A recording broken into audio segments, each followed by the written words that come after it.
자, 5주차 강의 시작하도록 하겠습니다.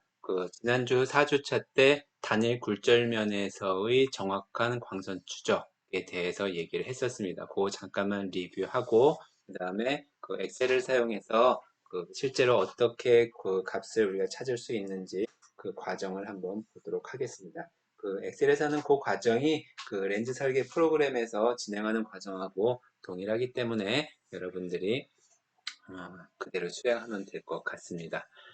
자, 단위고 주변 정확한 광선 추적은 여기 보이는 요 그림처럼 PCS에서 화면을 그대로 여기다 쓸 수는 없으니까 또 했던 거니까 간략하게만 보도록 할게요. 그 5점에서 광선이 출발해서 여기 요 단일 굴절면에서 굴절을 해서 파란 선이 광선이죠. 그 I점으로 빛이 진행을 합니다. 그래서 처음에 이와 같은 시스템에서 즉 왼쪽에는 굴절이 N0, 오른쪽엔 굴절이 N1, 그 다음에 굴절면의 곡률 반경이 R1. 요건 이제 시스템에서 주어진 어떤 구조적인 그런 정보고요. 그 다음에 이 굴절면의 이 가운데 중심점 광축과 만나는 A점에서부터의 거리, 그 물체거리죠. 물체거리가 T0인 점, 5점을 지정해 주는 거죠. 거기에서 각도 U0로 광선이 발사되었을 때 그때 최종적으로 도달하는 요 I점, 그래서 A로부터의 I까지 I점까지 거리가 T1이죠. 그래서 T1까지의 거리와 그 다음에 요 각도 U1을 구하는 것이 그 최종적인 목적이죠. 그럼 이제 두 번째 굴절면은 T1과 U1을 가지고 이제 T2와 U2를 구하는 식으로 계속 진행이 된다는 거 여러분들한테 지난번에 얘기를 했었습니다. 자, 그럼 과정은 어떻게 되느냐? 처음에 출발한 광선이 요 렌즈의 면과 만났을 때 이루는 각도 파이1을 첫 번째 구하고요. 두 번째는 파이1 프라임을 구합니다. 그 다음에 세 번째 U1을 구하고 네 번째 T1을 구하는 네 개의 과정이 있는데 첫 번째 U0로부터 파이1을 구하는 과정은 삼각형의 사인 법칙을 적용해서 구해지죠. 그 다음에 파이1에서 파이1 프라임을 구할 때는 스넬 법칙을 적용해 주고요. 파이1 프라임에서 U1을 구할 때는 삼각형의 내각의 합이 180도라는 것을 이용해 주고 그 다음에 다시 삼각형의 사인 법칙을 이용해서 T1을 구하는 것으로 진행을 합니다. 그래서 이 그림은 그대로 놓고 보는 게 좋겠지. 이렇게 하지 말고 화면을 분할을 해서 오른쪽에다 놓고 왼쪽이 페이지가 67페이지 역시 이렇게 하면 되겠네요.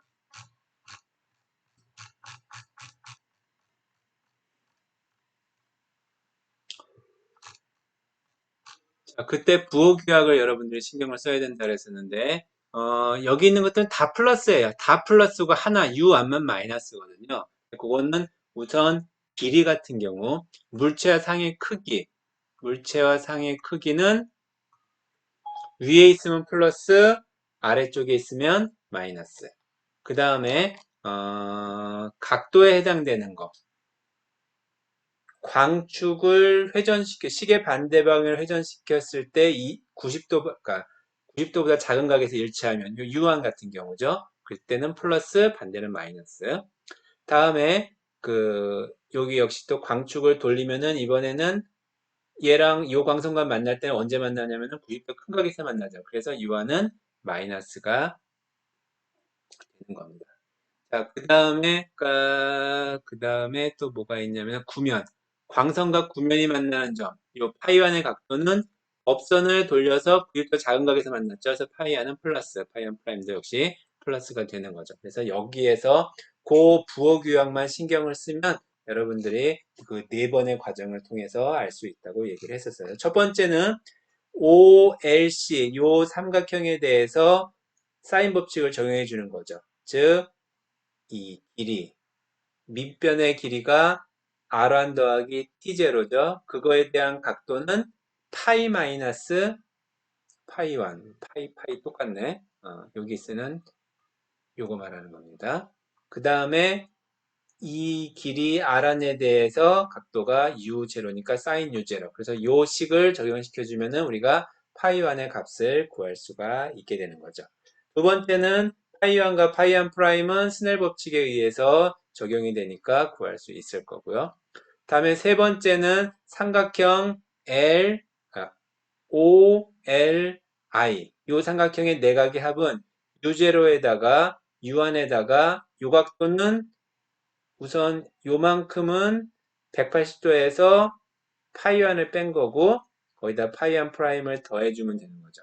자, 그런데 여기서 우리가 신경 쓴 건 U1은 마이너스니까 더할 때 여기 마이너스 U1으로 더하게 되는 거죠.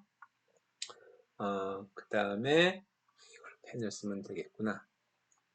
그 다음에 네 번째는 L, C, I 이 삼각형에 대해서 스넬 사인 법칙을 적용을 시켜주게 되면은 요 길이분의 사인 요각도. 근데 요각도는 여기처럼 마이너스가 들어가야 되겠죠.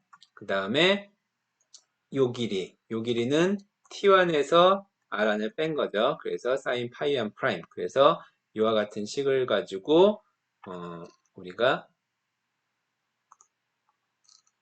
T1을 구해주면 이와 같은 식을 우리가 구할 수가 있습니다. 자, 이게 이제 첫 번째 그 단일 굴절면에서의 정확한 광선 추적이고요. 자, 요 네 개의 식을 이용해 가지고 렌즈가 이번엔 두꺼운 렌즈에 대해서 이야기를 하겠습니다. 요거는 좀 이따가 그 영상 한번 끊고 나서 그 다음에 다시 보도록 할게요. 두꺼운 렌즈에 대해서 적용을 시킵니다. 두꺼운 렌즈 같은 경우는 여기 보이는 것처럼 렌즈면이 두 개가 있습니다.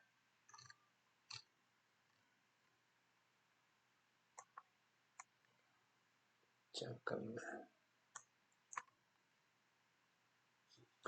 렌즈면이 두 개가 있어서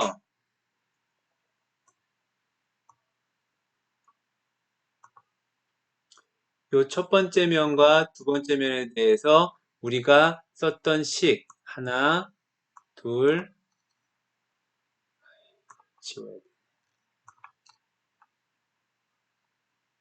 한 번에도 안 들어오네.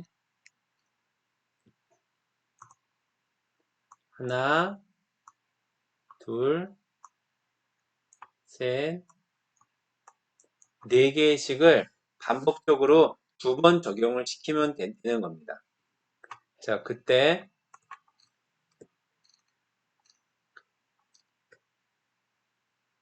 우리가 그 평행화 입사한 광선이 어떻게 떨어지는지를 보려고 하는 것과 연결시키기 위해서 첫 번째 입사한 광선은 여기 보이는 그림처럼 이 y1의 값을 그러니까 평행하게 입사한 광선에 대해서 적용을 시킬 거예요. 자, 평행하게 입사한 광선에 대해서 적용을 시키게 되면 어떻게 되냐면은 이 높이 y1을 알면은 요 점의 높이를 우리가 구할 수가 있게 되죠. 그래서 그 U0에 해당되는 값을 첫 번째는 구할 필요가 없게 되는 거죠. 그래서 여기 보이는 것처럼 파이1의 값. 일단 안 보이나? 좀 줄일게요. 여기는 요 파이1의 값은 요 높이 y1과 그 다음에 요거의 반지름이 r1이겠죠. 그래서 결국에는 여기 선을 그리면은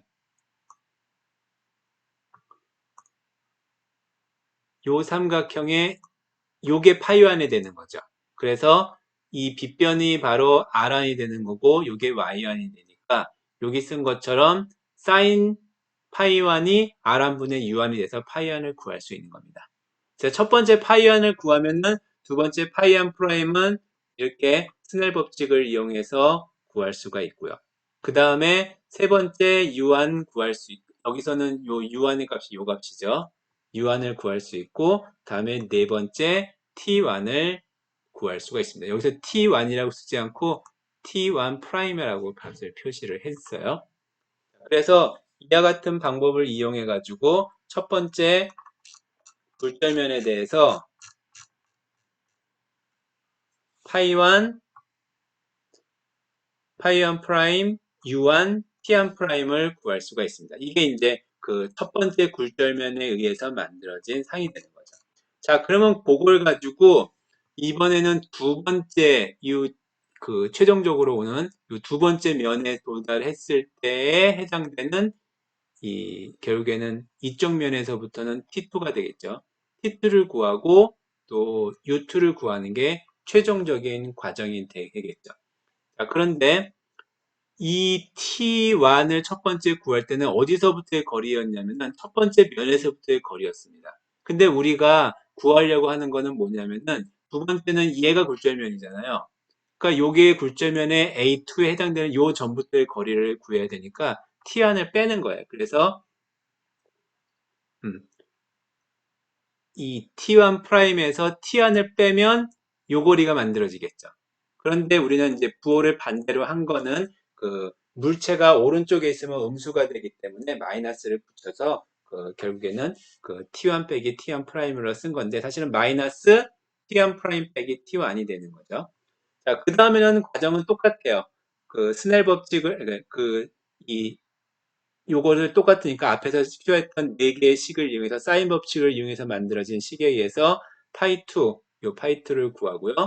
스넬 법칙에 의해서 파이2 프라임을 구하고 삼각형 내각의 합을 이용해서 U2를 구하고요. 그 다음에 또 역시 T2를 구하고 이런 과정을 가지고 여러분들이 최종적으로 광선 추적을 해나갈 수가 있습니다. 그래서 요거는 그 두 번째 과정까지 이어지는 그 내용들을 설명한 거니까 뭐 특별하게 새롭다기보다는 앞에서 했던 거를 한 번 더한 과정이다 라고 생각하면 될 것 같아요. 그래서 여러분들한테 요거를 이용해서 그 엑셀을 이용해서 이제 풀면은 어떻게 될 것인지 여러분들한테 보여주도록 하겠습니다. 영상 잠깐 끊고 다음 영상으로 이어